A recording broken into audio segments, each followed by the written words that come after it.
the Cinema Night podcast. I'm Michael Govier, and this week it's me and Travis like it's been recently. Shout out to our pal on hiatus. Is that a way to say it, Eric? Our friend? He is our friend, but the friendship's not on hiatus, just the hostship. Let's make that very clear. Yes, it's just a stepping away as he works on things and just enjoys life free from the Cinema Night podcast. But that's okay, because we got me and Travis, and we got a special guest popping in. He thought he'd swing over. He watched the movie Lean on Me, which is the movie we're going to focus on today's show, which I picked. That'll be our Does It Hold Up main focus. It's Christian. Christian's been on the show before for, let's see, the last time you were on was when I couldn't be on, so you and Travis did the zombie flick. Dawn of the Dead, yeah. That's right, of course. Yeah. And before that, American Beauty. And thanks for having me again on accident. Hastily thrown together, but worked out nicely. Yeah, I just happened to see what Travis was up to. He said that, and I said, "Oh, okay, no problem." Well, it's a very rare moment. HBO Max or Max, or whatever they're fucking calling themselves this month. Yeah, no HBO. Had it streaming, and I thought, well, shit. Maybe I'll watch it and try and weasel my way onto the show. Well, we're glad to have Christian here. You guys are also in person. It's very rare on the history of this show to have two people in the same room. It's true. It happens. But it's pretty fucking rare. Super rare. I mean, we're even sharing a mic. Yeah, you guys are sharing a mic. Well, you guys are sharing all kinds of stuff there. They got all kinds of stuff. We're not putting our face into a phallic symbol right in front of between a foot of ourselves. We did share a root beer float before this. What? We did not. Okay, that's not true. Well, that's fine if you did. I mean, that sounds delicious. If I could make my own float at home, I'd probably make a Boston Cooler. That's what I'd prefer. Is that's ginger ale, right? Werner's. That's Werner's, right? Werner's and vanilla ice cream. Real simple. Why is it a Boston Cooler? Why isn't it called a Detroit Cooler? I think they started it with ginger ale, but to me, I prefer Werner's than any other ginger ale, possibly. So, hell, who knows what's the history on ginger ale? Travis, you got the background on that? Bananas. I don't know the history of ginger ale, but I'm suddenly curious. I'm sure. I'm sure it had drugs in it once. I would assume that it was either a mixer or one of those things where like liquor companies segued into making soda during Prohibition because they're like, well, we still want to make money. Yes, money is important. Educated guess. Well, money will play a role in our discussion of Lean on Me, I'm sure. It'll come up during the analysis of that film. We have no new emails this week. If you want to, if you want to email the show, cinema9pod@gmail.com. No emails this week. That's fine. 5-star review, blah, blah, blah. We still have the YouTube channel. I post videos of the show. We'll see how this one goes, if it's worth posting or not, but we always have the audio on all standard. Well, I have no idea. Who knows? I mean, we have those who can't see us live right now because we're not live. Well, we are live, but we're not live. Like, this is really happening, but we're not. Please don't post this video. We're not projected to the world. This is true. So, let's do the quarantine viewing picks. We brought it back. There was people who said they really like it, and they said don't get rid of it. We've tightened it up though. You know, Christian's given us some commentary on this as well. Hey, tighten it up a bit. Tighten it up. So we tighten it up. Travis, we'd like to share a movie or two this week. Well, that's easy because I watched 2 movies this week. That's perfect. I revisited Quantum Mania now that's on Disney Plus, and I'm still happy with it. The special effects maybe were a little less wowsome on the small screen, but I still enjoyed that movie. I think it's a fun movie. It reminds me that we're watching fucking comic books on screen. Like we shouldn't take them that seriously. This is a quick little side. Hey, they're really tiny now. It's a comic book. So that was fun. And I also checked out the Dungeons and Dragons movie, Honor Among Thieves, with Chris Pine and Michelle Rodriguez and Hugh Grant. I enjoyed it. It's got high rank. I mean, it's been pretty well reviewed, and there's a good reason why. I mean, I've been avoiding a lot of fantasy stuff. I tried Willow and turned it off. I tried Lord of the Ring or the new Lord of the Rings series and turned it off. Like, I've just been like really off of fantasy, but this one struck the right tone of being funny and fun, but also like there's actually high stakes and good action scenes. I hope they make more. I totally liked it. You totally liked it. Totally. Okay. Yeah, I got I got to strap in on Disney Plus and watch Quantumania, and then I'll catch the Guardians 3, catch up a little bit on some Marvel stuff here, which I'm behind on a little bit right now. Me too. That's fun though. Yeah, I haven't. Have you seen All any of that the way shit? behind. All the way behind. All the Wow, way. that's tragic. Christian, what about you? You watch anything good lately? Yeah, been keeping up with Succession every week. It's fun to have that show I can poke in on Sunday nights. You know, that scheduled viewing is exciting to look forward to. Like, what's gonna happen? You don't get that when you can just binge the shit out of things. And it's going well. I love that show. I'm sad to see it go, but you know what? It's gonna be good for it. I think it'll leave it on a nice high note.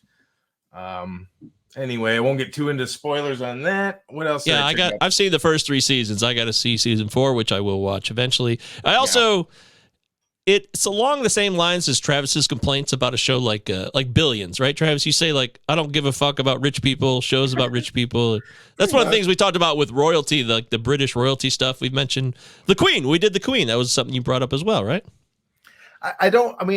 I'm not saying I never can relate to the ultra rich, but generally it's not super relatable. I mean, it's like their problems seem minimal to me when it's like, okay, you got healthcare.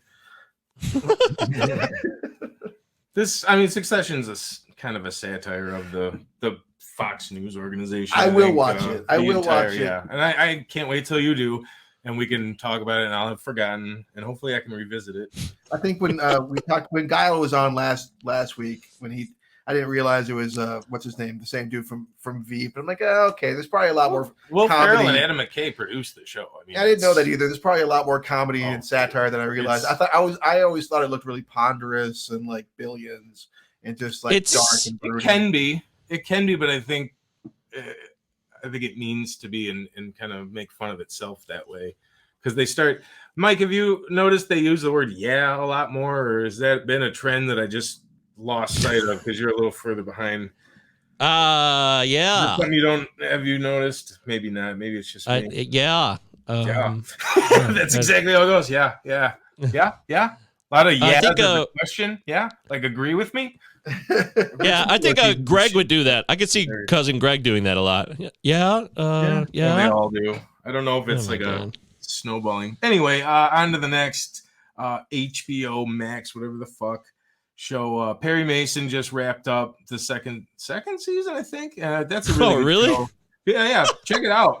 Season 2's already over now. Well, I thought that show just came out. It seemed like it did. They're 8-episode seasons, so they're nice and kind of succinct. They don't stumble around into bullshit. They get right to the point. They keep you interested. It's a great show. It's super noir. It's super well shot, and stage direction and the production and the costumes, and it's all really fucking cool. Well acted. Check out Perry Mason. What else did I watch? This Lean on Me, Morgan Freeman. Yeah, we're gonna talk about that. Yeah, and then poked around. Oh yeah, I watched The Exorcist. It was on. Things like that I save in my lists when they come back. Like, oh yeah, that movie. I'll watch it and I'll say, wow. Wow, Jesus Christ. I can relate to that. I can definitely relate to that. I think we can. Yeah, I'm good. What have you been watching, dude? Well, I watched a bunch of. I went on a Siskel and Ebert binge recently. Ebes. I love watching those. I could watch like 40 of those in a row because they're like 22 minutes. They cut all the commercials. It's just the show, and you can get through the best of so many years. And they used to do the best and the worst. So they do the best of 93, the worst of 93. Those were 2 different shows. And I try to be like, gosh, I don't remember that movie. There's a lot of movies that they recommended that I have not seen. So I've added them all to the list. Some of them are actually going to be part of my list for future selections because they may have been something I saw once or something I never saw, which is something I'm willing to do on this show. I'd like to bring up a movie that I've never seen and to find out if it holds up today. So that's what Eric's been doing a lot of lately too. That's true. He has done that. So it's good fodder. The show was good fodder for that. But as far as anything I watched on Netflix, they have that Tom Hanks movie, A Man Called Otto. Oh, how was it? I saw that on a flight the other week. I was telling you about it. It is a movie. Christian, you say you saw it? Yeah, I saw it on a flight the other week. Yeah, it is filled with fail. I'm in the seat for 4 hours. I can waste 2 because I knew it was going to be one of those. I said walk, don't run. I mean, it's it's endearing, but in a very trite way. So you're just like watching Tom Hanks not be himself as he plays this Mr. Nice Guy or Mr. Stranded on an Island. Road to Perdition. But he's a total dickhead in this movie, and it's kind of fun to watch him do that, maybe. Yeah. But that's about the only saving grace of that entire film. It was super fucking, it was just like smacking you in the face with just every fucking cliche of feel-goodery movie bullshit. Jesus Christ. Oh, boy. Dark. I'm like, oh, this has got a good start. Yeah, here we go. And then it was just like, oh, fuck off. I disagree. I thought it was good, but it wasn't kind of thing. I know what you're saying, but I disagree. I felt it was a very honest look of, someone in pain and people who bury feelings they have and how people can come into your lives and change things. I didn't think it was done in a cheesy way. I thought it was pretty good. I got to say, I thought it was a pretty good movie. It did. There's some of those. You didn't see that Clint Eastwood movie? What the fuck was it called? Gran Torino or whatever. It's the same fucking concept. Well, everyone's making that joke these days. Wait, angry white man and Asian, Latina, insert fucking whatever. So you think it's forced? It kind of was, wasn't it? Did I miss something? Do I need to go back? Well, can a Latina family just live? Can a Latina family be a neighbor? I mean, I didn't think it was forced. No, I'm talking about the point of the film was. I've seen it not it's not breaking new ground. It's based on the movie, a German film, I think, right? A Man Called Ove, like OVE, and a book originally. So it's from a book source, and then it was made as a foreign film, and now they made their own version with Tom Hanks. So if you want to see the other ones, I haven't seen them. I haven't read the book. I don't know, but it's kind of like Afterlife, Ricky Gervais on Netflix. Same concept. Yeah, Ricky Gervais plays an asshole. Yeah, fucking fun. I liked Afterlife. I thought Afterlife was a good show. I enjoyed that. I've seen good, that. But he's smarmy Ricky. That's but like he's smarmy, and people are like, there's reasons to live, and he's like, no, there's not. No, there's no. That's what I need more in my life. Bleakness. Yeah. Well, yeah. The trigger warning, I will say, I rarely use the phrase trigger warning, but on The Man Called Otto, if you have there's some trigger stuff in there. It might freak you out if you have some mental health problems. I will say that. I'll leave it there. And then you're on your own after that, though. Can't help you. It's not my responsibility. Yeah, right. Warning taken. It's just a film, dummy. It's just that'll it's just add to the mental health. Sorry, man. No, you're a great person. For your health. I might have watched something else, but that's fine. I just want to share that movie. Check it out. I want to see, people should see it and then make your own judgments on it. I just wanted to share that. Have Christian get into this long tangent about it, and then just wrap it up because we're on a crunch. Sorry. What's funny is that sorry. What's funny is the three of us, you went the longest in this segment, and that's really funny, and that's always going to be the truth forever because this show is going to be posted, so now people will know that. So the truth forever. It's like rain. Truth forever. Sorry. Yeah. Well, speaking of truth forever, it's time to talk about Lean on Me. Supposedly based on a true story, definitely based on a real man. Joe Lewis Clark was a real educator, and I'll save that part for it. But anyways, Lean on Me stars Morgan Freeman, Robert Gilliam, Gilami, Gilami. Yeah, Gorlami. Robert Gilliam from Benson fame. Yeah, soap, of course. Benson, soap is trash. That was the note I made to myself. Is that Benson? Michael Imperioli with no lines. That's his first role. As George, who literally walks by a camera and never shows up again, unless I miss Dude, him. he was on the stage with the Scumbag Kids, and he's right there center stage, up close. He's got the mullet. I'm like, oh my God, 1989 Imperioli. Look at that mullet. Someone's yelling, "Who's got the crabs?" And he's just like there. 1 year before he gets his foot shot. Hilarious. I was thinking that's exactly what I thought, Christian. I'm like, oh, this is 1 year before he gets his big scene in Goodfellas. Yeah. So and Spike Lee, he's working with Spike Lee pretty early too. Oh, that's oh true. yeah, that's right. Is he's in Do the Right Thing? Mm-hmm. He's in Do the Right Thing. He was in. Okay. That's it. She's Got to Have It. What's the one? No, Girl Number 6. Oh, well, Do the Right Thing was the same year as Lean on Me. Okay, cool. I didn't know that. I forgot about that. Anyways, yeah, so directed by Mr. John G. Avildsen, also known for The Karate Kid, Rocky, and the score you saw. Rocky and Rocky. Oh, right. He did the first Rocky too? He did, yeah. Yeah. That's why you got a Lean on Me montage, baby. Oh, wow. And- it is quite a montage. And that's why Bill Conti is the guy who does the score on this film, who did the Rocky theme song. He wrote that. Bah, bah, bah, bah, bah. So they're back together again on this film. Wow. So I need to rewatch it knowing that. Yeah. Harder. Yeah. Sorry. So Travis, do you remember seeing this film? You said you saw it once, I think. I had thought that I had, but I had not. I'd never seen this until a couple nights ago. I think I saw Stand and Deliver so many times that I convinced myself that I'd seen this, but I never had. It was all new to me. Yes, that's great. I always so hard to get Travis stumped on a film he has not seen. That's a big moment. I'm going to take some joy in that and feel good about it. I have to think that I've seen a movie to not see it. that checks. Okay. Oh, what about you, Christian? Did you ever see Lean on Me back in the day? No, sir. And when you said it last week, I'd never heard of it. Oh, really? Yeah. Somebody said Morgan Freeman. I'm like, wow, Morgan Freeman movie I hadn't seen or heard of. And late 80s, just not my scene for film. So I never really delved too far in. So no, I had never heard or seen this film. Huh. So this morning I woke up and had some time to check it out.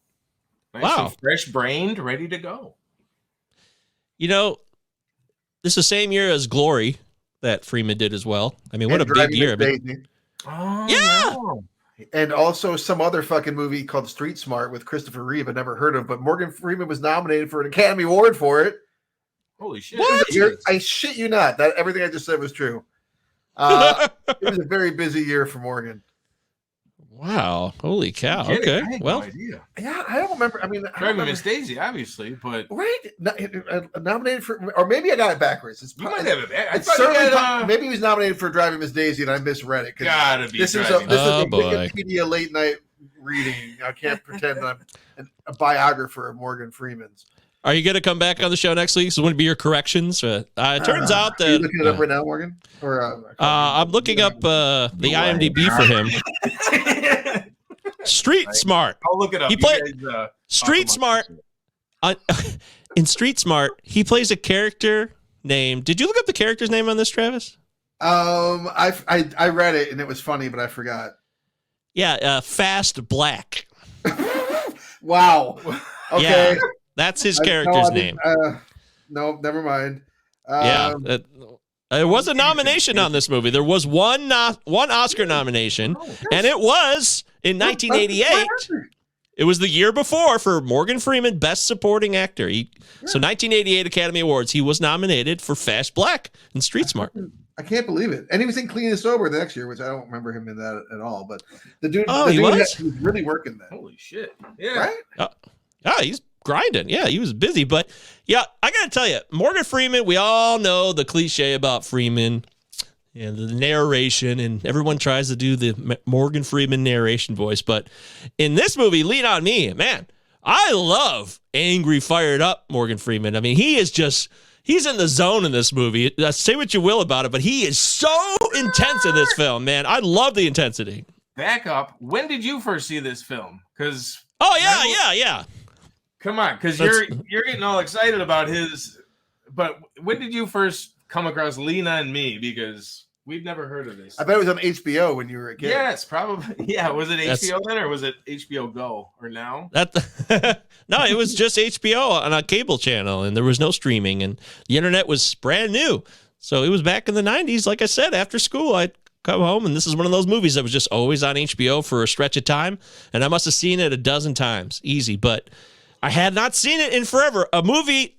It's hard to say this because it doesn't happen very often, but truly a movie that I had not seen this film in decades, literal decades. So it's great because I don't get there's always a movie. It's like, oh, I haven't seen that one in 10 years, but for like 20 years or more. Wow, that's cool. So I forgot about the whole intro, like the whole first part of the movie where he's got an afro. So supposedly he's 20 years younger.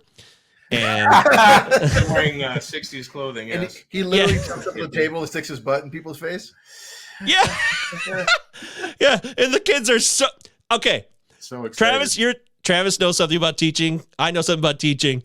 These kids in that first school he's in before he gets fired, they're so into that class, man. That is just over the top. I get it. He's a good educator. He really gets the kids to buy in. But good God, I mean, running up to the bell like that. I've been competitive in gaming when it comes to being a student in high school, like, wanting to get the questions right. But I don't know. It still seemed like it was a bit much. Well, I mean, so somewhere between, like, the movie starts and, like, you know, he's like kind of got that light touch on his student, like literally lightly touching his students. I'm like, okay, all right. But which he continues throughout the film. Yeah. Somewhere between butt wagging in the face of his peers and Welcome to the Jungle, I realized I had approached this movie completely the wrong way. Because I was prepared for like a serious, like a serious fucking movie. Yeah. And I'm not sure. I actually scratched out Lean on Me and wrote exploitation film. Oh, wow. Okay. In my research, I did find that the original title of this film was actually Lean on Melodramatic Performances.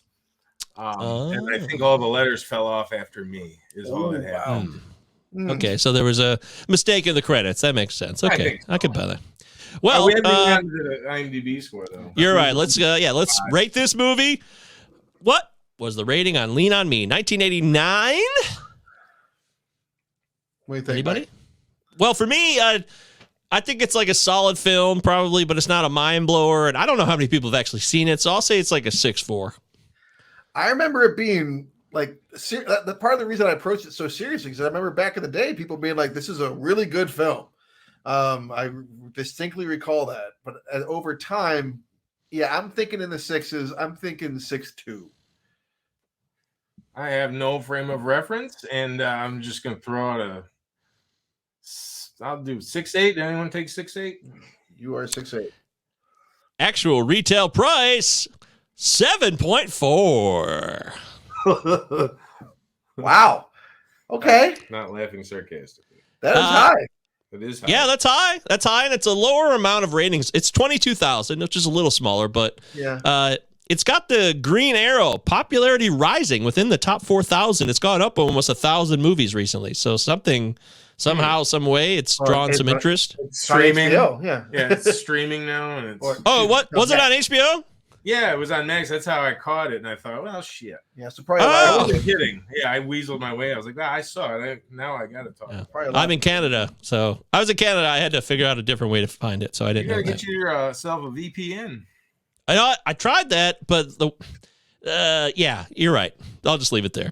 Okay, so that's the rating at IMDb, and then as far as the critical response, so we're gonna go back in time. I'm certain we're gonna get some Roger Ebert on this, right? I would think. Oh, absolutely. Yeah, maybe some Gene Shalit. Hey, I'm Gene Shalit now. Okay, bye.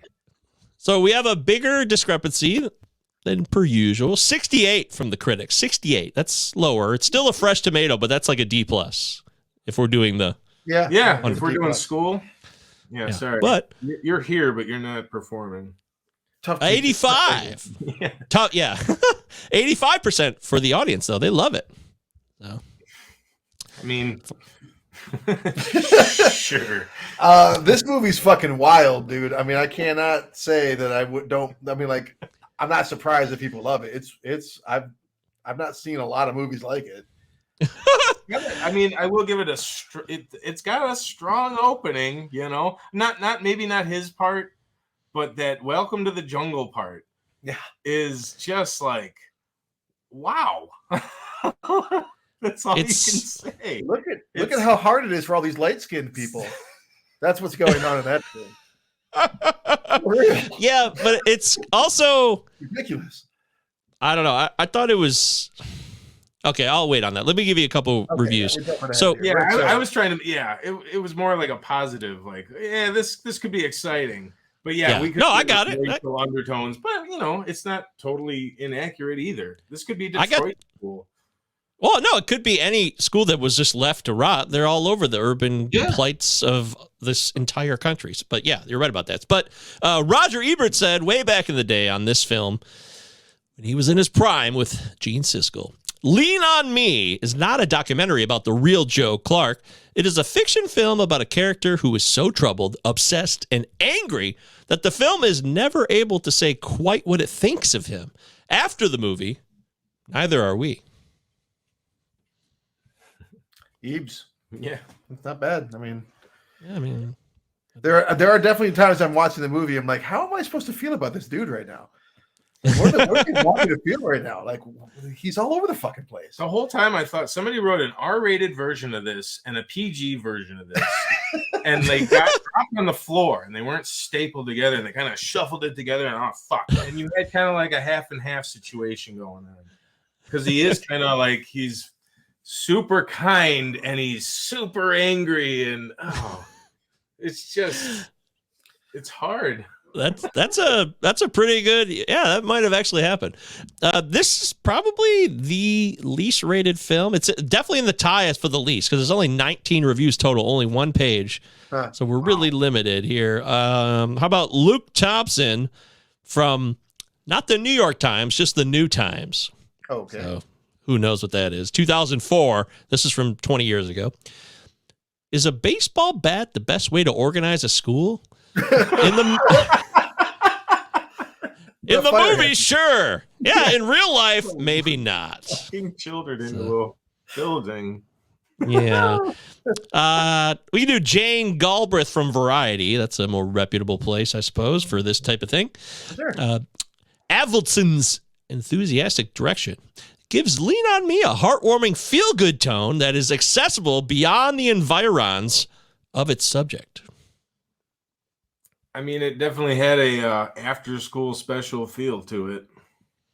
I mean, this was ABC movie of the week for sure. I mean, it's literally like with some side boob and an F-bomb and some N-words. It's literally an exploitation movie. I mean, it seems like it came right out of the 70s. Yeah. Wow. Okay. One more real quick. This is from Kate Young from 30 Flirty Plus Film. 30, Flirty, and Film. This is from 2021. She's younger. It's newer to her. Okay. Joe Clark's tough love philosophy plays into the pernicious respectability that plagues so many black communities that discipline and assimilation will guarantee safety and success. Yeah. Okay. So she's not crazy about him.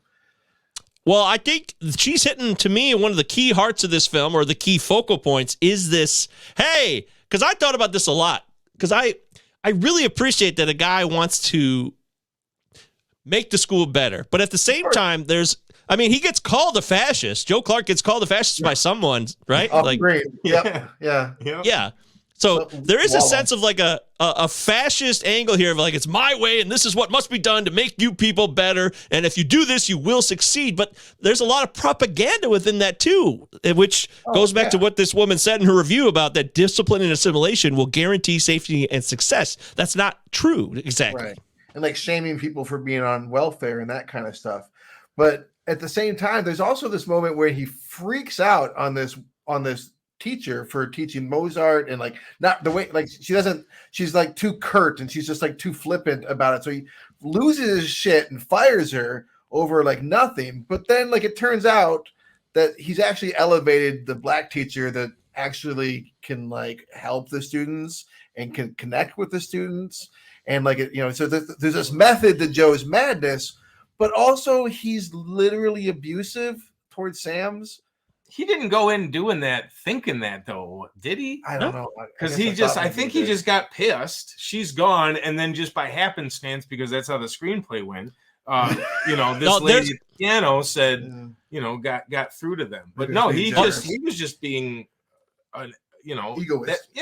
That's his reaction. His immediate reaction is freak out, man. Okay, so quick. First off, she looks like one of the puppets from Mr. Rogers' Neighborhood. I'm not exactly sure which one it is. That teacher, she has the same face as one of them. I can't remember which one it is, but she also puts down her pencil in the very first meeting when Joe Clark comes in.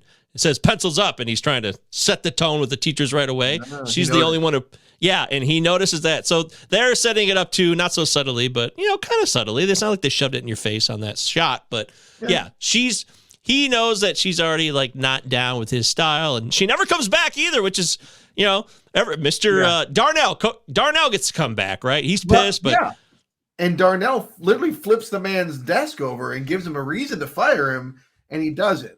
So at first, and when I'm watching the movie, I'm like, well, that's not consistent. But now that I'm, then thinking about it more, I'm like, well, okay. What kind of hockey temper reactions are either of these dudes? Like, he gets like half fired, but that guy seemed like a good teacher, and so did, frankly, the Mozart teacher lady. Yeah, she did. Like, why don't you, Joe, step the fuck in the classroom and see what this group of 45 are doing so well? They're so disciplined that they could learn Mozart and go do this thing yearly. Like, what the fuck? What is this music room, and what dimension are they in off of this graffiti area? Like, they have like a back entrance or something where it's like angels going to the cathedral to sing. Meanwhile, out in the gymnasium, it's kind of, and that's why I was like kind of getting on the screenplay a little bit. Like, they dropped it because half of it's super feel good and half of it's really gritty. And where do you meet in the middle? Where am I meeting here? And you've seen it before, Mike. I mean, you've been able to think about it. Lead me through it. I'm leaning on you. I saw it. Yeah. Hey, lean on me, man. I got you. I'll abuse you, but I'll get you through. Okay. We'll get done when we need to get done here. And that's all that matters. Who cares who gets destroyed in the way? But wait, is that right? Is that the message? No, I was a kid. When I was a kid, there's so much about this movie now that I see as an adult that I like it. I like some of it now. I'm like, oh wow, okay, this is a black movie. Like it is. The main characters are black. It's about black people. It's 1989. It just, in that sense, to me, I'm actually appreciative of it. Like, it doesn't really, for me, meander from that too much in terms of it being it's really about the black community and how they've been oppressed. And I see that here. Like really quick Cliff's notes, and barely that. Well, I mean, they spent the first hour of the film on 3 days, and then they Rocky fucking montage it through 3 months, but it wasn't any of the important shit. If you want to don't show me Hippie Joe or whatever his name is talking to a bunch of white kids who then historically white flight out of there. And by the 80s, you've got, what Detroit, New Jersey, Boston, Baltimore, any of those Cleveland are experiencing. And then it's just this is the savior. I don't know where they're coming at this. It's kind of it's a bit flippant in a way. He's not a white savior either, though, which I think is in 1989. It's a big deal in 1989 to me. Even then, it's still a lot of white savior stuff that was to come in the 90s. Yes. Oh, for sure. And you got to respect that it's coming from all right. So Morgan Freeman, even at that point in his career, was not the Morgan Freeman we think of today. But the man can emote. The man can really he's a serious dude, and you're going to take what he says seriously as an actor and as a person.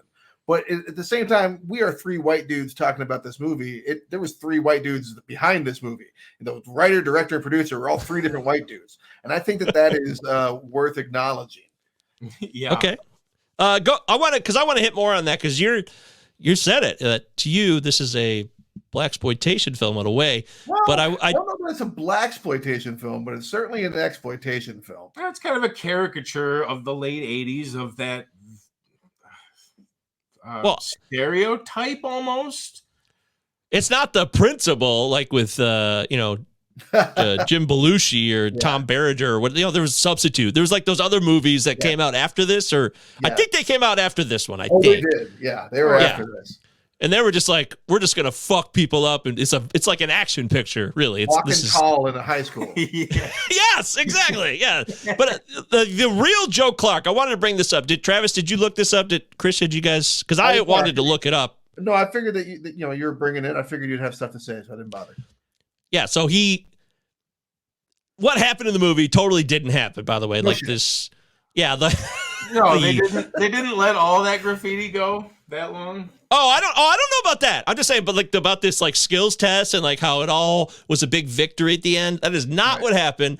But Joe Clark really did throw out about 300 kids. That did happen. I don't know if it happened like it did. They all came up on stage and said, "You're out day one." But he did carry a baseball bat around. That is true too. Really? That is an actual truth. I don't know how often he did it.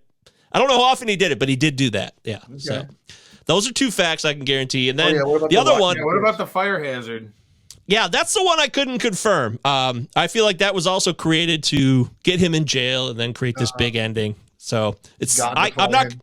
Yeah, but the other thing I do know is true is that the dropout rate at Eastside High, it really was Eastside High, by the way. It's the real school that he was at. It went up from 13% to 21% during his tenure. He really dropped out. Yeah, more and more people dropped out. So I'm just saying, people were there, and it even itself out in the ratio.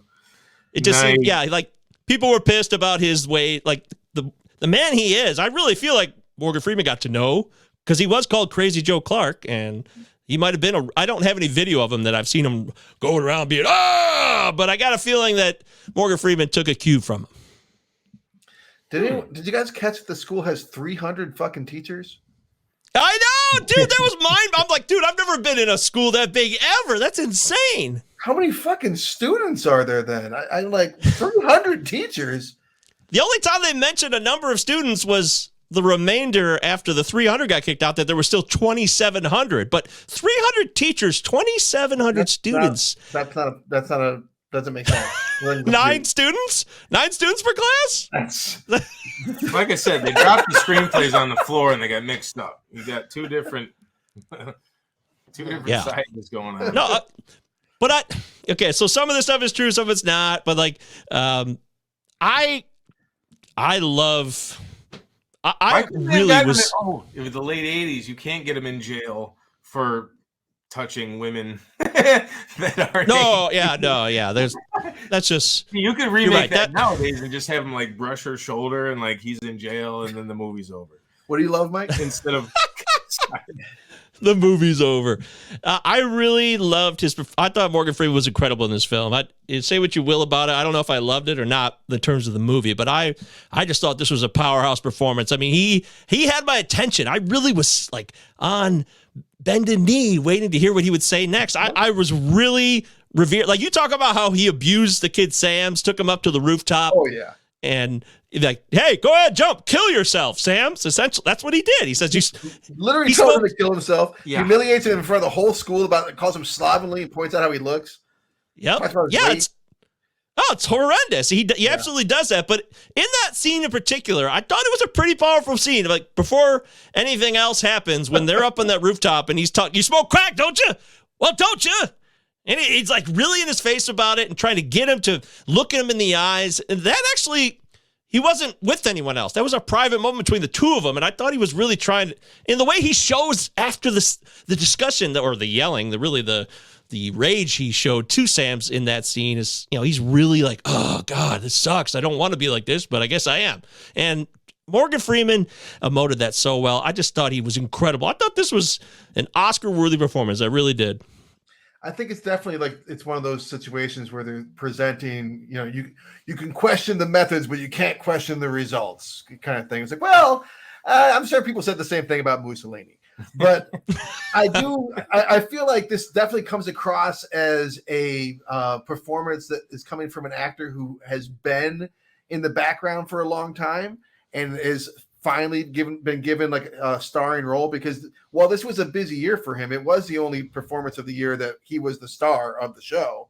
He was the lead, and I'm pretty sure it was the first time he was a lead at all.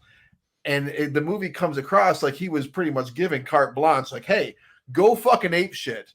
do what you want. Like, like be as big and as loud and over the top as you want. And he was like, well, I will. Yeah, he was not the. You're right. He wasn't the lead in Glory, but he was like an intense sergeant in the army. But you're right. He wasn't the lead character, but not the lead. You're right. But I'm just saying a little bit more dignified. But he got fired up when he needed to. But you're right. This everything you said, I agree with. You're right. Zwick is a different director, of course. Avildsen. It really doesn't roll off at all. Avildsen, John G. Avildsen. Sounds like someone's making up a name as they're going along. It sounds like they're literally like, what's your last name? Avildsen.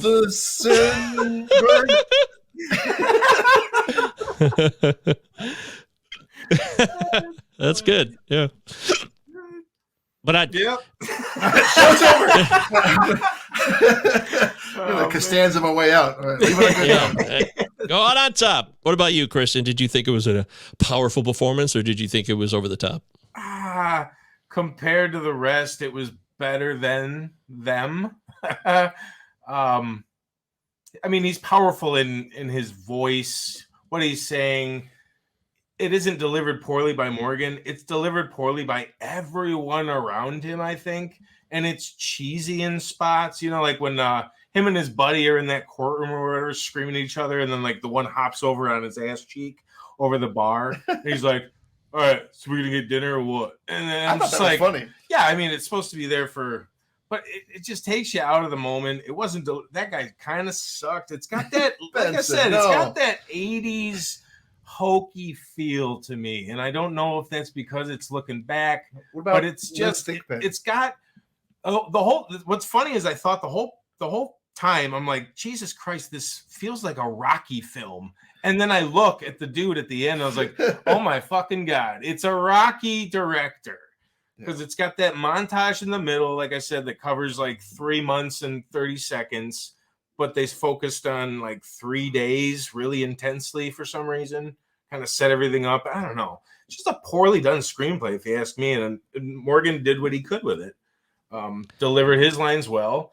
They got a bunch of nobodies, as far as I know, other than Imperioli was the only one to. And what's that one lady on the steps at the end? She was on The Wire, maybe, or one of those kind of shows. Oh no, it's Esapatha Murkison, right? That's not her. God damn, I'm sorry. No. I feel like an asshole right now. Something. It's not Esapatha Murkison. It's the woman from. Where in the world is Carmen Sandiego? Do you remember that show? Absolutely right. It is her. Why would I? That is her. Yeah. Esapatha Murkison. Esapatha Murkison is from Law and Order. Sorry about that. That was my fault. But you got Lynn Thigpen as the VP, as the vice principal. I thought she did a good job, and I thought Benson did okay. But okay. Quick update here. I just wanted to share this with you two here. Wait a minute. Is that her name? Wait. I thought Beverly Todd is the assistant. Miss Levias? Oh, was I mistaken? I thought that was Lynn Thigpen. Who did she play? Lynn Thigpen played. She's the Where in the World is Carmen Sandiego lady. That's her. So. Oh, is that her name? Oh, yeah, okay. She's the one. I try to stay away from IMDb, and it was the only name I recognized, and then I recognized the VP, so I put two and two together, but was incorrect in that equation. And now that you've said it 3 times, I remember that name from Where in the World is Carmen Sandiego. Well, yeah, there's a reason why the name sticks out in my fucking. It's Pigpen. Your name's Pigpen. Change it. Yeah, Beverly Todd plays the Miss Levias who gets pushed over a lot. She finally pushes back after 3/4 of the film. She's had enough. And then it's a heartwarming moment because Joe Clark realizes a good friend.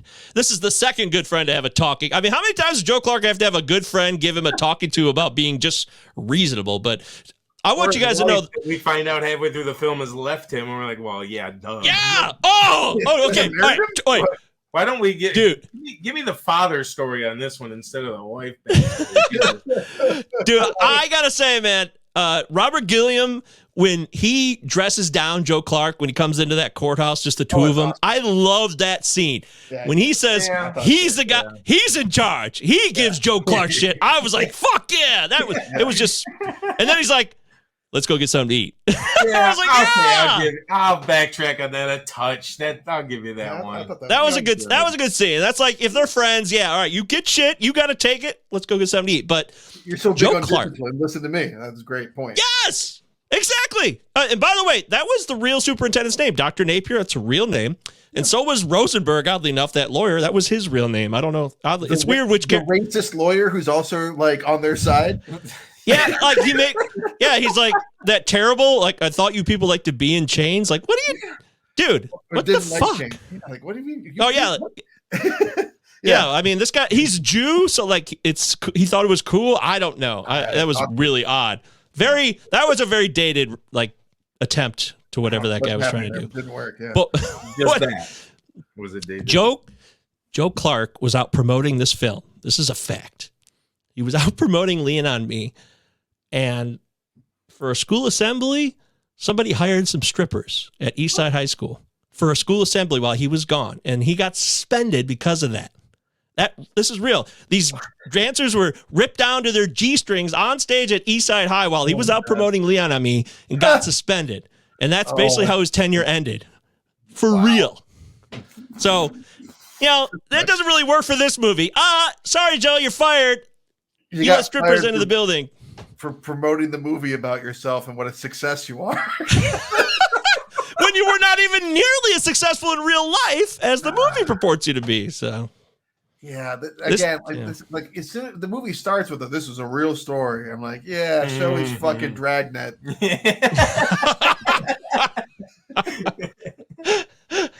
Yeah, and and then you had to wait till L.A. Confidential came out to find out about the Christmas Night Massacre, so which was a real thing. So. Indeed.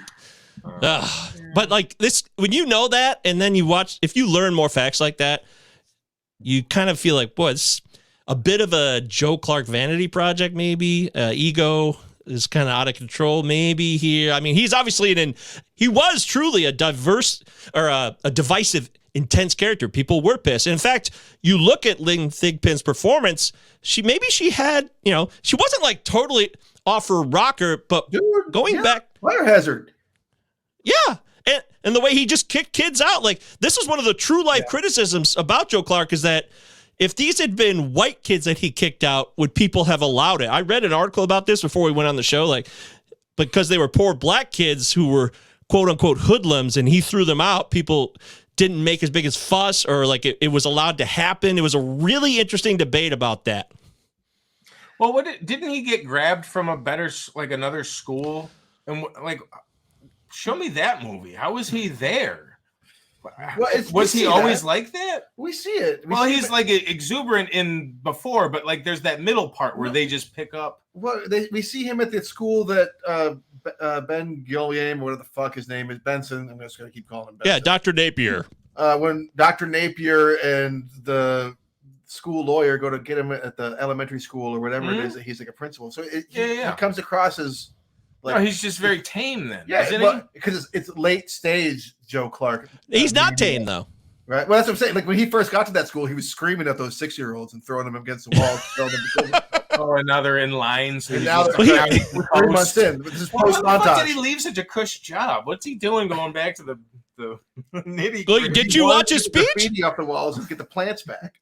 He had a painter. Did you listen to his speech when he first got dressed down by Thigpen, whatever her name was in the movie, Mrs. Barrett? So he said, God said if he didn't do this, he wouldn't be able to live with himself or whatever. Who knows if that was true? And he definitely, she calls him out on that scene, by the way, when he's at that meeting, saying that he's basically exploiting the nature of giving a sermon in church. And she's like, this isn't church, Mr. Clark. And she's right. It wasn't church, but he took advantage of that. He did. And there's so many shots throughout the film that he's kind of a preacher up there. And the way they shoot his arms up in the air, there was a lot of him putting his arms up. But in that specific scene, to me, it felt manipulative. It felt like he fell into this, because he doesn't do that with his students. He never adopts this religious kind of authoritative tone. He does it with the adults to try and like get them to fall into line. Right. I'll show you this here. This is real. You see this? That's real. That's the real Time article. The answer. We're looking at a Time magazine cover. From 88. He's got a nice wallet chain and a really nice suit. School principal Joe Clark says yes, and critics are up in arms. He's holding a baseball. And he's holding a baseball bat in front of a bunch of lockers. So that's real. I'm just saying that's a factual cover. Anybody can Google that. The crime rate in the 80s and the graffiti rate in the 80s were both really over the top. So like, especially in Jersey and New York. Yeah. So like having strong responses to that does make sense. At the same time, this movie, it does feel pretty conservative in its approach to these kinds of things to me. Well, okay, he's a real guy who had really intense policies. It's very clear. That's true.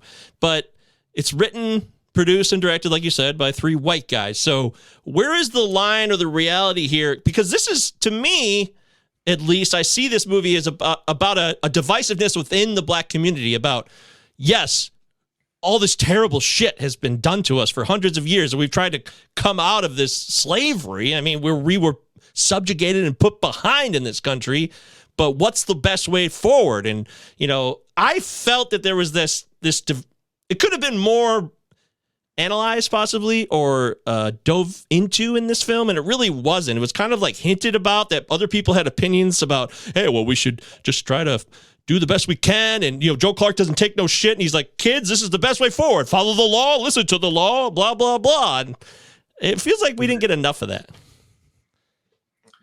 Yeah, they whitewashed all the hate from 1967 to 1987, and by not showing you, and you go from happy-go-lucky, super into it white people. I know the answer, hippie black guy teacher with the afro, and then 87, the place is like the whole school is covered in graffiti, literally from floor to ceiling, covered in graffiti, all fucking minorities. For the most part, he says at one point, "Poor white trash," but I think you see like 3 white kids through the whole. White kids film. Stand up. Yeah, these are my white children. These are my white children. Yeah, and it's so over the top that like they don't show you how that got to that point. They're just like, well, here we are, and Joe's the black man that can do it. You know, it's just like, I don't know. I think watching it now, I'm just like, Jesus Christ.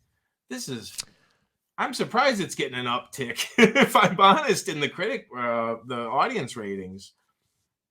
Well, I'm not surprised to hear you say that. Yeah, you've made some points clear. We talked about the beginning of seeing the scene in the 80s with the Welcome to the Jungle intro, and the woman gets her shirt ripped off. She's topless in a fucking hallway, which is just it's like 7 years of bad things that happen in a school combined into like that 2-minute song. Right. The vice principal has some dude hitting on her while she's trying to like, protect the woman. And Sam's gets thrown into a locker, who is not light skinned, for the record, in reference to my comment at the start of this.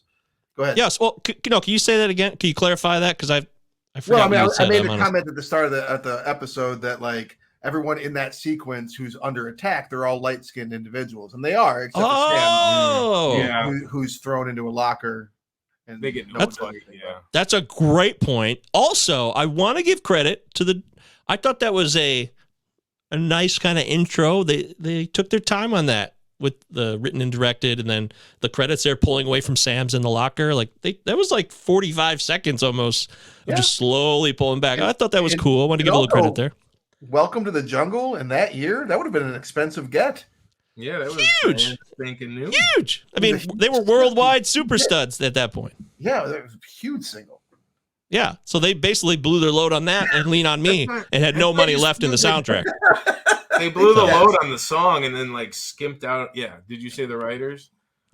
Well, what's so bad about the writing here? I say that they didn't dive deeper into the challenge of being a black person in this country and trying to find your way when it's easy to follow a path, but when that path is already damaged and you get put out into the streets, if you're not doing so well in school or you're seen as someone who's a lost cause, a drug dealer, you get thrown off. And like but it wasn't just the black guys. I will say there was this, there was a Hispanic representation here in this film. The guy, the mullet. Yeah. Thank you. Mullet in the suit guy. Mullet in the suit.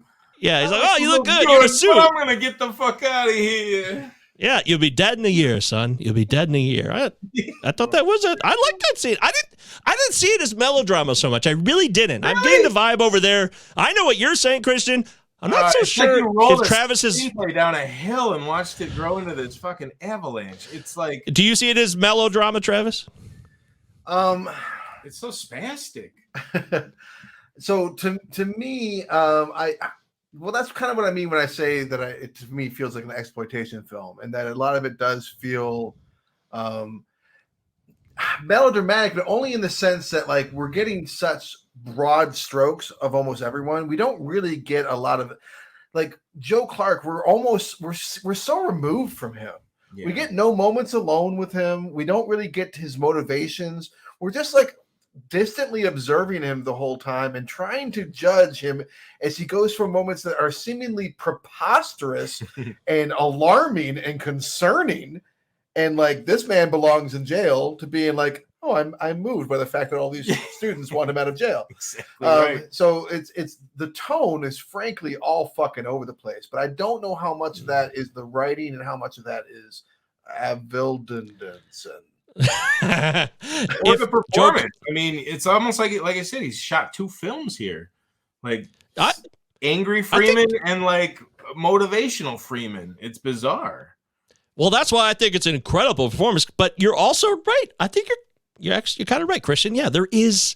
It's a dichotomy of a person where we get no modifiers or clarifications on his motivations, other than it's just, this is the way it has to be done. And they try to set it up in that opening scene beyond just being a happy-go-lucky fun place where he plants that dollar. I mean, he is a very pro-union, workers' rights guy. I mean, you get that vibe from him right away, which I'm like, oh, okay, cool. I like this vibe. But then like, yeah. And he plasters that dollar bill on the people who sell him out. And by the way, can a union agree to transfer a individual out of a school as part of a negotiation? I was like, is that possible? I don't know. In the 60s, probably. Yeah, maybe. With the right amount of money, because like the whole thing came around to like politics and education. People in charge. Yeah, who knows? Right? There was that big like hokey scene in the bathroom where they're like, well, that they kind of like, it was just straight up exposition, and the dude's in there with his fucking briefcase, trying not to move. He's taking a piss or a shit, and he's like, "Oh, I'm hidden. I heard it." He never comes back to like rat anyone out. It's so. Yeah, he does. He went. The next scene he goes and tells. Oh man, he goes and tells. Yeah, I was laughing so goddamn hard. I missed that. But like, what else do we know the mayor from? Oh yeah. He kind of looked like Mr. Furley type for some reason, but yeah, he's from some TV show or something. You're right. I'm gonna look that up because I do want to know the answer. I love that he he immediately he knows who fucking Benson is thinking of, and he's like, not him, not Crazy Joe. But it's like, you're the mayor. How the fuck do you know teachers? Like, I don't believe this at all. Yeah. Okay, that's an indictment of the script. Yes, that's an indictment of the script that we get thrown in. Sorry, he's from See No Evil, Hear No Evil. That's 100% what I know him from. Oh, okay. Well, then we get thrown into this mayor's office, and that like. Oh, that's random. Is that true? That's a bloop all day long. By the way, here, a true to life moment was when the fire chief called the kids savages in the school. That's totally real. That might have been the most real thing in this film, by the way, that would have happened. But also. Then we get thrown into like the mayor's office really quickly after the 60s montage. Okay, now we get the welcome to the jungle intro, and now we're in the mayor's office and there's a problem. And we don't get a lot of we know that we don't need shit spoon-fed to us, but like it just doesn't really flow that well. And it's like, oh, we got a problem, we got to fix. And this is like a small town. This is not that big. They make it seem like this is a bigger town too, by the way, than I think it is. Well, yeah, too, and that's what I'm saying earlier, that they kind of like they elongate 3 days after, they do a 20-year cut. They elongate 3 days into an hour and a half. Then they take 60 days and smash it into a minute and a half montage. And then they go out on a day or two. It's a bizarre timeline for a 2-hour film, kind of. Yeah. As far as the story goes, what would be important? It's trying to cover so much, which is hard with biography. They're trying to show how he like connects with the troubled kids in Sam's. They're trying to show how he connects with the home life of some students and bridging that gap and being like a father figure. they're trying to show they're trying to show his tensions with the mayor and with the school board and with so and so. There's like a lot of embattled individual. Yeah, and basically what you have is like 2 hours of Morgan Freeman strutting around pointing. Yeah, but it's compelling to watch. Yeah. Oh, by the way, that's funny. He was in Glory the same year, the mayor. He plays Governor Thanks John. for listening to the podcast. Well, he was trying I'm kidding. I thought you said see no evil, hear no evil. I didn't hear that other I part. did, and then I followed up. You guys were talking, though. I think. Oh, it might have got cut out. Fuck. Anyways, No, Long Kiss Goodnight he was in? Who did he play in Glory, though? He played the governor of Massachusetts. Antietam, a great and terrible day. That's basically all he says. Yes. After Shaw comes back from his initial Antietam to start the film, I believe. But definitely see no evil, hear no evil. That's what I was groping for. Yeah, I don't remember for that, but he was clearly in it. I agree. But he's the main cop that's chasing them. He's groping like Morgan Freeman's character, Joe. By the way, I just thought it was silly that the janitor was called Reverend Slappy. And covered in so much fucking chili stains. Like, dude. I literally thought at one point he was going to, like, dress him down quite literally. Be like, no one with these chili stains on your shirt. You're in charge now, General Slappy. Yeah, I can't. How are you going to get the graffiti off the wall if you can't get the stains off your shirt?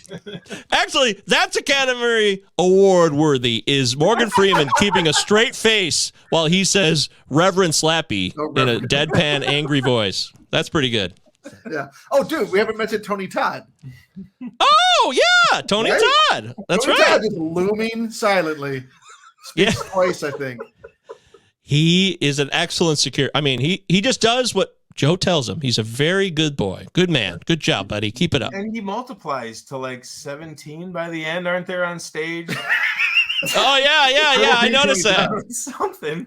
There's like 17 security guards like dragging people around. It was like, it's the stupidest way to, like, that would turn into a riot. If those are the worst kids in the school who are pissed and they got knives and shit, we find out afterwards, that would. Oh, they're lucky. 100%. And guns. There was a gun exchange in the fucking lunchroom, in the cage lunchroom. He's all pissed. Right. Oh, we take those cages down. If you treat them like animals, they're gonna act like animals. He's really, right about. Nobody figured this out in 20 fucking years. Are you kidding me? Yeah, and Sam's 100% tells him to suck his dick in that moment, look right to his face. He does. No wonder he remembers him. Yeah, no shit, right? It's amazing that he felt bad for Sam's. By the way, the kid who plays Sam's was in a couple other movies in the 90s. I think one of them was Juice. I think it was Juice. And so I kept screwing up his character in Juice with this character because he's like this. He's still the fat, huskier, chubby kid who's kind of like made fun of by everybody else in the group. And something different happens to him in this movie from that one. And I kept waiting for it to happen. It didn't. So that's my fault because I just mixed up characters. But he makes it through. He stays through. I guess I actually thought he was on crack, though, when he was saying the hoochie coochie thing. It made it look like he was high. I thought he was going to get busted there by the bathroom, but I guess he didn't. I mean, so. He's only like 14. There's a lot to ask. There's actually a lot of him just getting shit together in a fucking heartbeat. Yeah, and they broke. I mean, it's cool that they broke out of the song, but that was funny. It was kind of. Did anyone laugh when they saw that scene in the bathroom? I called that scene as soon as he screwed up and the guy elbowed him. I'm like, oh, they're gonna be like a barbershop quartet, and wouldn't you know it? East side, right? And that scene felt really written by a white guy. Really forced. But the scene before it felt forced too. Like all these seniors duck into the bathroom real quick. Hey guys, where'd you go? And then Joe's out here. What are you doing out in the hallway? It's like, yeah, and there's this. It's sitcom-y, and that's why I say it was like a ABC movie of the week. It's a little after school especially. Yeah, with some swear words in it. And they had to like punch it up and throw it in the theaters. Yeah, you get the one fuck of the movie. Did you guys catch the one fuck? One fuck, side boobs, and a bunch of N-words. What was the one fuck? I missed it. It was Joe yelling at somebody about you fuck it up, or I can't remember. Oh. He's partially correct. Yes, it is Joe Clark yelling at Sam's on the rooftop. He says something like, then fucking do it or something. I don't know. Yeah. Fucking kill yourself. The one F word they use on when that moment when he's telling the child to take his own life. Yes. Yes. Yeah. That is correct. That's not inaccurate. So, although he didn't really mean it, you know that. Come on.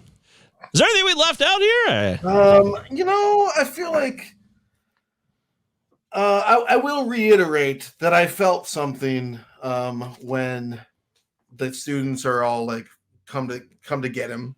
There's a lot of like goofiness in this movie that I'm starting like laughing at the movie, but I felt something.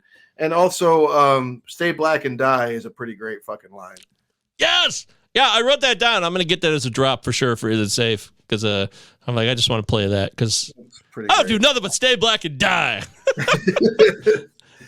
Yeah, and that delivery is golden.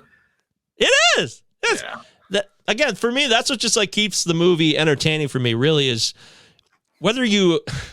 It's not so much me agreeing with his policies. I'm just going on this adventure with Joe Clark for the most part and all these ancillary characters that he runs into along the way that really do have a lot to do with making the school more of what it was. I mean, Miss Levias was right. He gets dressed down in this movie by several people and with good reason because this is really also about leadership. I did want to mention this because we didn't really talk about this aspect as much, like how you lead or work with people to get a collective job done or a project done or to, I mean, I was a teacher once. You're still a teacher.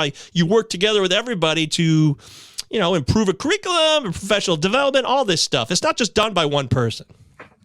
Oh, for sure. And at the same time, like I was ready to sit down and watch this movie and feel bad about my teaching style because I'm like, this is going to be a real educator.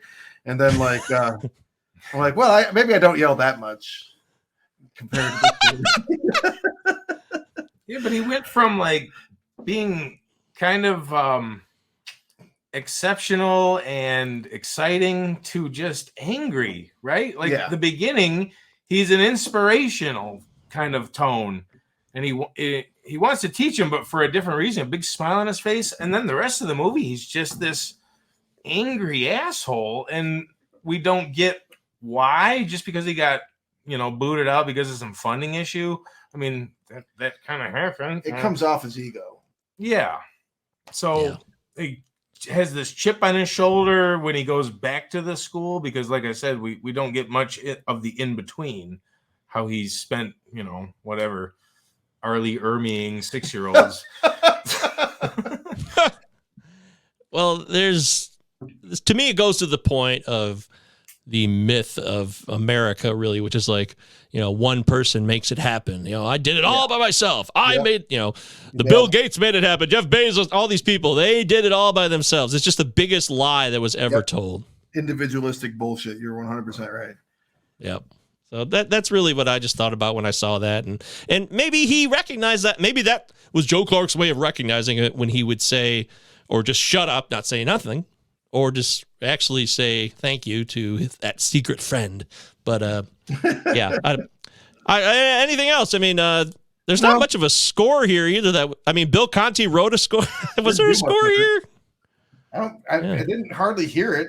Most of the music was like bands and stuff.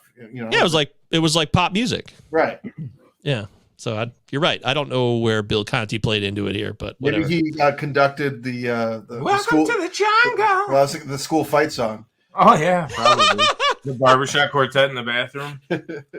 Yeah, he was. By the way, Joe Clark was so happy after that when he comes back into the office, but then he immediately gets pissed when he sees the test scores. He just like, fuck that.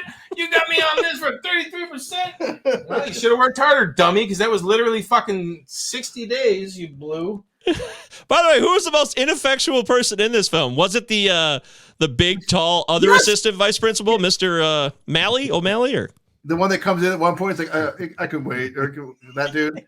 Yeah. The one who he just like completely humiliates in front of everybody, in front of all, like this guy for coming in late.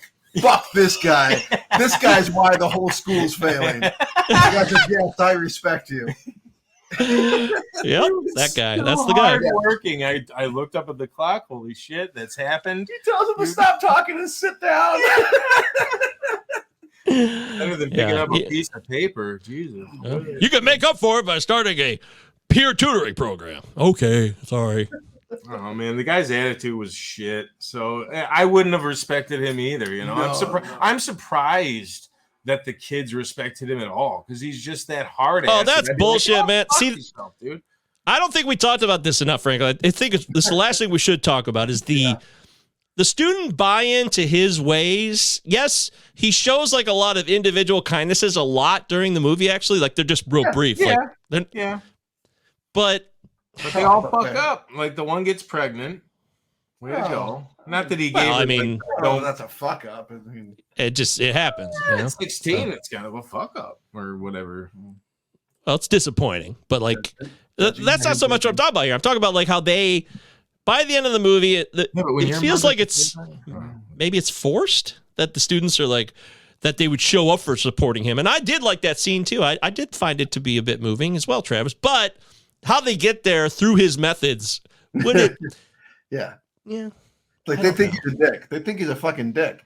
But like that scene when he starts off in the auditorium and like it's all chaos, and by the end of it it's dead silent. It's like they all came to respect him in that 5 minutes, I guess. After kicking all the hoodlums off the actual stage, right? Yeah, they're having a showdown with in a knife fight with no knife. You just use a bullhorn. Isn't there a teacher that is literally selling drugs? That dude that comes in like lets him in the door, right? Yeah, he comes like in a full-on suit. And he's much older, and he buys like a sack of fucking pills, and then lets the dude in and goes to work. Never seen that guy again. What the fuck's going on there?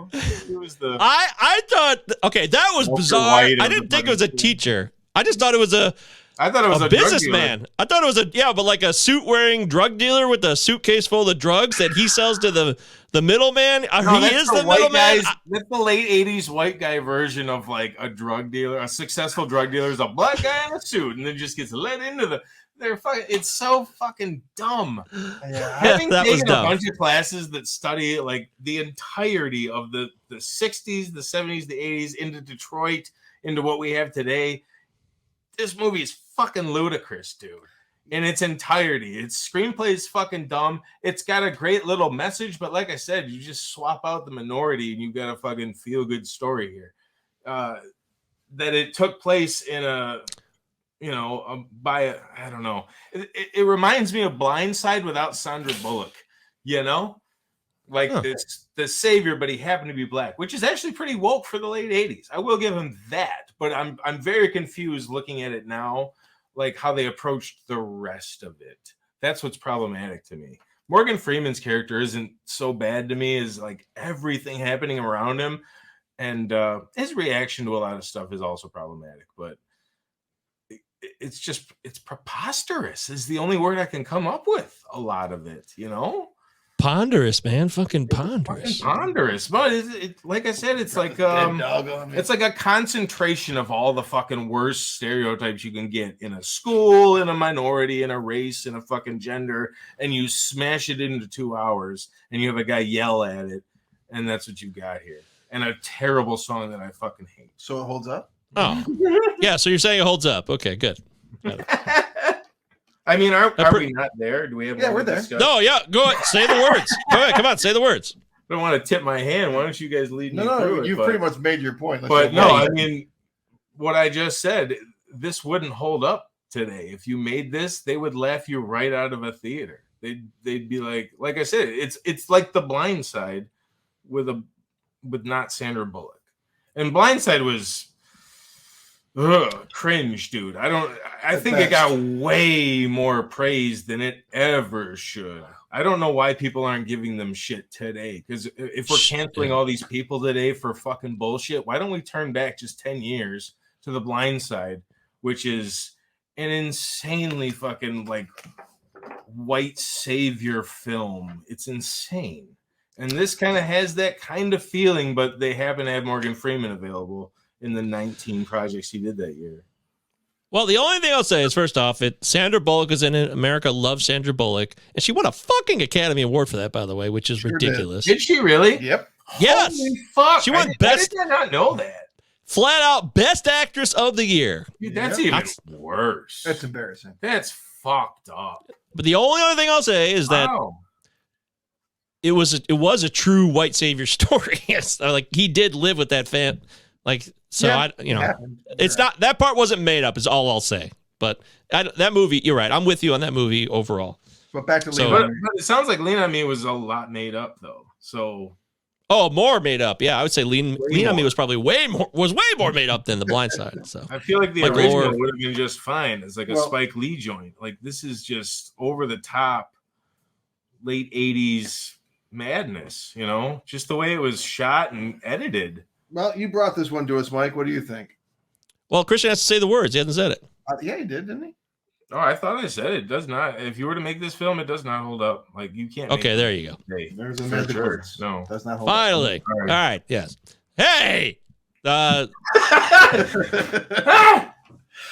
is a tough one. It's a real tough one because I really was drawn into the film. I watched it by myself alone, so I didn't watch it with anybody, and I hadn't seen it in a long time. And there's a lot of moments where there are real issues in this film that are still prevalent today. They may have been modified or they look a little different now, but to me, I just did not see it as, I really got to be honest, I did not see it as cheesy or melodramatic. It just didn't come off to me that way, but now that you guys have described it that way, I do see it. It's not like I'm blind to it now, but that's not how I watched it. I just thought Morgan Freeman's performance was incredible, and then if you look at it as a real life event of a real guy, but it didn't go down that way all that much at all, but the way he was and some of the things that actually did happen really did happen. It's just really confusing. I'm really confused on this one. I really admit that because, to see a guy, try to like pop into like one student's home to help a mother, but like you never see that again. But we're supposed to assume that happened a lot, and we don't know what is going on with Joe Clark personally in terms of how we get like a hint of how he feels about being black. Like, he loves to be, he's a very proud black man, but like how he feels about the community and the best way forward. It's on, even though he shows a lot of actions, they don't give us enough explanation on what he thinks is best other than like, do what you're told and follow the rules, move forward, discipline. And even if I go to jail, I got to go to jail. I'll follow the law. I'm no different than you. So what's our best way forward here after hundreds of years of, subjugation? Like, well, I don't have time for that in this movie. Yeah, I don't have enough time for that. Was a rule at one point. We're going to do a sequel, but I got fired because somebody let strippers into an assembly. So I don't know. Morgan Freeman, really, I love angry Morgan Freeman. I love intense, fired up Morgan Freeman. There's been too much made of the narrator. He's an old man now. I get that. So he's soft and cuddly and easygoing. Also had some issues we didn't really talk about on the show, maybe the last couple of years, but we'll leave that. You guys can Google that in your own time. But damn, I just love this performance. I did, and it's nostalgic, so I guess I'm just gonna say it holds up. It's not a real honest historical reimagining or retelling. Hell, it is quite reimagined, frankly, but it's not accurate historically. But I was entertained. I was really into it. I admit it. I guess all right. I'm a fool. You are a fool, buddy. Come on. Clearly. So, again, I'd never seen this movie before, and I went in expecting Dead Poets Society, something along those lines, and I watched a lot of the movie mouth agape. Just the word preposterous occurred to me multiple times. What the fuck is happening? I said out loud to myself more than once. I laughed at the movie at times I was not supposed to laugh at the movie. And he didn't show his hand this whole time. Let me flail in the wind with my dick out. And now we're getting to the good stuff. He's the master. And as I said, by the end of the movie, I'm actually emotionally invested, and I'm like, fuck me. Am I wiping a tear away to Lean on Me? I am. No! The movie is absurd. I disagree with disagree with so much of what it's proposing as solutions or less than solutions. A lot of what's being proposed would be detrimental to people. The clumsy, like they literally have like He's talking about how he has the hammer and the nails. There's multiple shots of him in the Christ pose. It's like not subtle.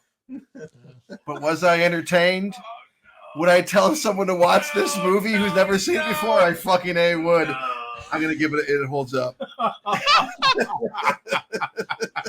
was an exciting thing. Well said, man. You said it way better than I could. Well done. Well done. Oh man, that's great. Oh, well, lean on me. Yeah, I had a lot of surprises. I'm glad I chose it too, because it really was like, wow, check this movie out. Like it was certainly, if it even wasn't done well, Christian, I mean, it wasn't boring, I would say, would it? Would you? That's it right there. Yeah, I mean, no one could argue this was boring. It's not boring, but right. No, everything you said, we got. I just didn't get that part out of it. In my personal view, also, the '80s movies just they rub me wrong. Some of them, yeah, it's not for you. And that's just how this one started. You know, a lot of montages and shit. It's like,